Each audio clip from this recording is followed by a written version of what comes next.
सभी दर्शकों का स्वागत है वेदर अलर्ट इन्फॉर्मेशन में। इस वीडियो में हम बात करेंगे देश के मौसम की, यानी किन भागों पर अगले आने वाले दिनों पर सर्दी बढ़ने की संभावना है और क्या अब देश के राज्यों पर बारिश का एक नया स्पेल देखने को मिलने वाला है।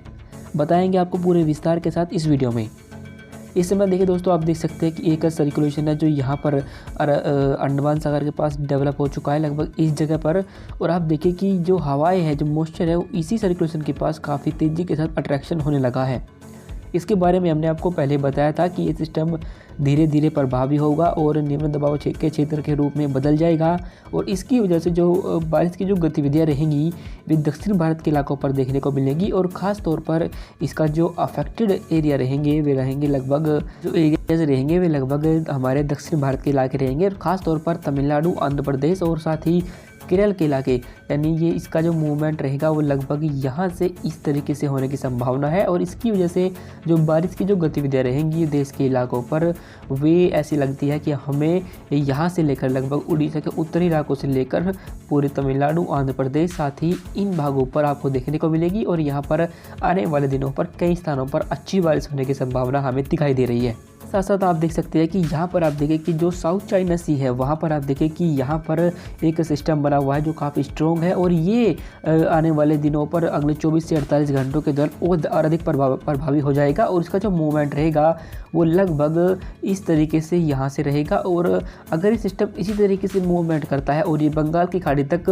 अपनी एनर्जी को बनाए रखता है और यहाँ तक अगर ये पहुँचता है तो ये फिर से इंटेंसिफाई होने लगेगा। और हो सकता है कि हमें दूसरा साइक्लोन भी एक बार फिर से देखने को मिल जाए। पर लेकिन इसके बारे में इतनी लंबा जो फोरकास्ट होता है वो सही नहीं होता और इतनी जल्दबाजी में आपको बताना भी बिल्कुल भी सही नहीं है। इसलिए अभी इसमें काफ़ी समय है और इसके बारे में हम आपको लगातार अपडेट करते रहेंगे। बाकी आप देखें देश के जो हमारे अन्य इलाके हैं उन भागों पर लगातार मौसम बिल्कुल साफ बना हुआ है और उन भागों पर कोई भी एक्टिविटी होने की संभावना हमें दिखाई नहीं दे रही।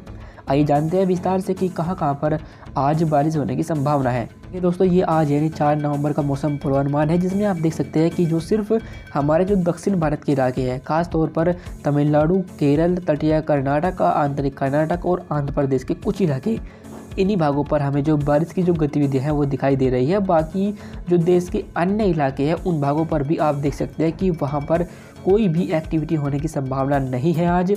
और ना ही भागों पर आने वाले दिनों पर हमें ऐसी कोई गतिविधियां होती हुई दिखाई दे रही है।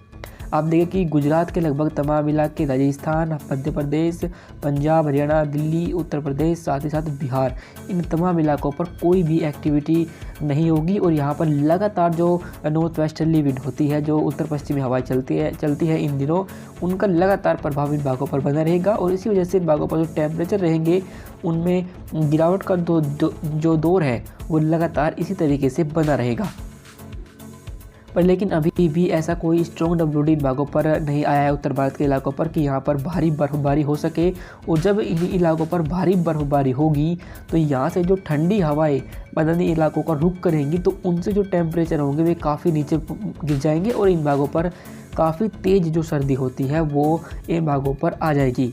पर लेकिन अभी तक हमें कोई WD ऐसा देखने को नहीं मिला है। हालांकि WD आने लगे हैं पर वो इतना स्ट्रॉन्ग नहीं है कि इन भागों को ज़्यादा अफेक्टेड करे, ज़्यादा भारी बर्फबारी दे, बारिश दे। इस तरीके से कोई भी एक्टिविटी इन भागों पर अभी ना ही हुई है और ना ही अगले कम से कम 1 सप्ताह तक तो बिल्कुल भी होने की संभावना हमें दिखाई नहीं दे रही।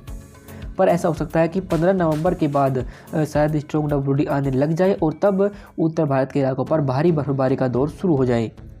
इसी फिलहाल अभी इन भागों पर कोई ऐसी एक्टिविटी होने की संभावना नहीं रहेगी और यहाँ पर लगातार मौसम साफ बना रहेगा। पूर्वोत्तर भारत के इलाकों पर आप देख सकते हैं कि यहाँ पर अरुणाचल प्रदेश के जो ऊंची पहाड़ियाँ, यहाँ पर हल्की बारिश होने की संभावना है। जबकि साथ ही साथ जो दक्षिणी इलाके हैं जो यहाँ पर भी लाइट रेन होने की संभावना हमें दिखाई दे रही है। बाकी जो एक बड़ा इलाका है पूर्वोत्तर भारत का जो बारिश के लिए जाना जाता है, उस इलाके पर खास बारिश होने की संभावना हमें दिखाई नहीं दे रही। पर जैसे कि दोस्तों हमने आपको बताया था कि लो प्रेशर एरिया बनेगा जो कि यहाँ पर बनेगा और तभी जो बारिश की जो एक्टिविटी रहेगी देश के इलाकों पर वो बढ़ सकती है। और तब जो बारिश बढ़ेगी वो यहाँ पर ही उस टाइम पर भी खास तौर पर जो दक्षिण भारत के इलाके हैं इन भागों पर बढ़ेगी और यहीं पर ही उस दौरान अच्छी बारिश की संभावनाएं हमें दिखाई दे रही है। अभी फ़िलहाल आप देख सकते हैं बाकी जो देश के अंदर इलाके रहेंगे वहाँ पर कोई खास एक्टिविटी नहीं होगी और उन भागों पर लगातार मौसम साफ बना रहेगा। दिन में तेज़ धूप रहेगी और जो रात के जो टेम्परेचर रहेंगे वे लगातार गिरते रहेंगे। इसलिए उत्तर भारत के इलाकों पर भारी बर्फबारी के लिए अभी स्ट्रॉन्ग WD का इंतजार करना पड़ेगा। और वहीं जो सेंट्रल इंडिया आता है हमारा, यहाँ पर भी अभी कोई भी वेदर सिस्टम डेवलप होता हुआ दिखाई नहीं दे रहा। और अगर इन भागों पर कोई सिस्टम बनेगा तो यहाँ पर हो सकता है कि लाइट रेन की एक्टिविटी उस दौरान देखने को मिले, पर फिलहाल अभी ऐसी कोई एक्टिविटी नहीं होगी और लगातार इन भागों पर मौसम बिल्कुल साफ रहेगा। अभी फ़िलहाल के लिए इस वेदर रिपोर्ट में अभी के लिए बस इतना ही। धन्यवाद।